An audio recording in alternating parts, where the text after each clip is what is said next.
Ang karunungan ng Diyos hindi kayang maapuhap ng tao. Kaya kahit ang tao may mga taong marurunong sa sanglibutan,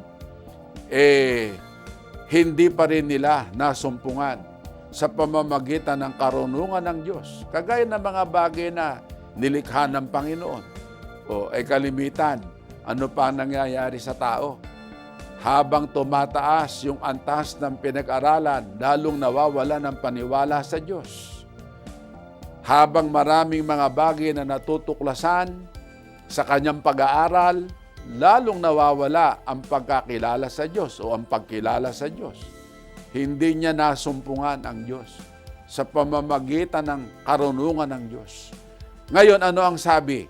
Kinalugdan ng Diyos na iligtas ang mga nagsisipananampalataya sa pamamagitan ng kamangmangan ng pangangaral. Ang pinili ng Diyos na kaparaanan para ang tao maligtas ay yung kung ituring ng mga marurunong ay kamangmangan.